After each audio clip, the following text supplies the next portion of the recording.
Assalamualaikum anak-anak. Kaifa haluk tilmid ya soli wa solihah? Insyaallah tilmid bi khair, alhamdulillah.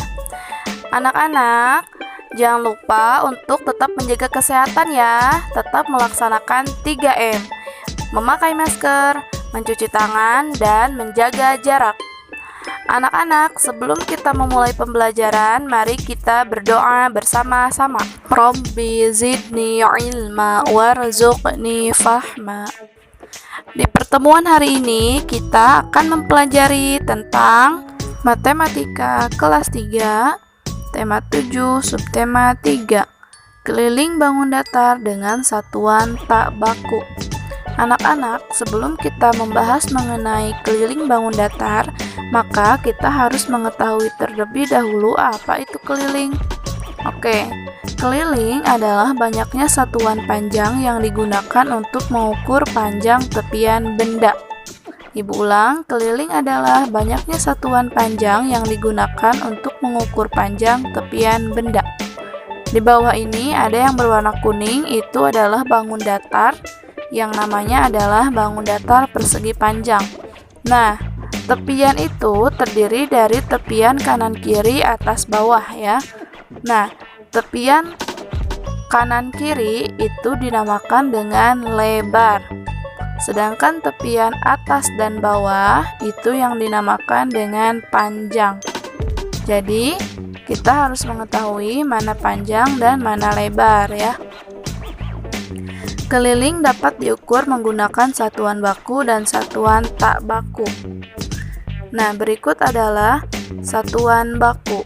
Satuan baku adalah satuan yang apabila digunakan oleh siapapun atau siapa saja akan menghasilkan hasil pengukuran yang sama. Contohnya, mengukur meja yang panjangnya 1 meter menggunakan meteran. Nah, siapapun yang mengukur meja tersebut maka akan memperoleh hasil pengukuran yang sama, yaitu 1 meter. Misalnya, kalian mengukur meja menggunakan penggaris, maka hasilnya 1 meter. Ketika orang tua kalian, kakak atau adik kalian mengukur meja tersebut juga, maka tidak akan berubah, maka akan tetap yaitu 1 meter. Kemudian satuan tak baku. Satuan tak baku adalah satuan yang apabila digunakan oleh orang-orang yang berbeda bisa menghasilkan hasil pengukuran yang berbeda. Contoh, mengukur panjang meja menggunakan jengkal tangan. Hasil pengukuran tersebut apabila diukur oleh orang dewasa akan berbeda hasilnya jika dibandingkan dengan hasil pengukuran anak kecil. Paham ya? Nah, berikut adalah beberapa alat yang digunakan untuk mengukur satuan baku. Yang pertama ada, itu ya, kemudian penggaris.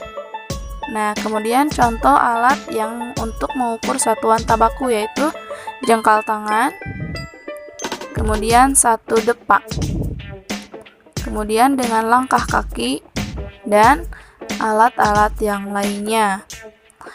Berikut adalah contoh mengukur keliling permukaan meja dengan satuan tak baku. Nah, ini adalah gambar meja ya. Di atas meja tersebut ada beberapa pensil. Maka kita akan mengukur meja tersebut dengan beberapa pensil ya. Oke, kelilingnya kita simpan beberapa pensil. Nah, setelah terukur, kita hitung pensilnya ada berapa. Maka keliling meja tersebut adalah sebanyak 22 pensil ya. Nah, berikut ada gambar figura yang berbentuk persegi panjang. Sudah diketahui bahwa panjangnya sebanyak 7 dan lebarnya 5. Nah, pengukuran tersebut menggunakan korek api ya, pentul korek api. Maka panjangnya kita hitung korek apinya ada berapa? 1, 2, 3, 4, 5, 6, 7. Panjangnya sebanyak 7 korek api, kemudian lebarnya 1, 2, 3, 4, 5. Ya, maka kelilingnya adalah 24. Nah, kenapa sedangkan panjangnya 7 dan lebarnya 5, tetapi kelilingnya bisa menjadi 24? Maka, cara menyelesaikannya, ingat keliling itu terdiri dari Panjang ditambah panjang ditambah lebar ditambah lebar. Ya. Maka jawabannya adalah 24. Jadi keliling gambar tersebut adalah 24 korek api ya. Sekian yang dapat Ibu sampaikan, semoga dapat dipahami. Kita tutup pembelajaran hari ini dengan membaca kafaratul majlis. Subhanakallahumma wa bihamdika asyhadu an la ilaha illa anta astaghfiruka wa atubu ilaik. Ilaliko. Ma'assalam. Wassalamualaikum warahmatullahi wabarakatuh.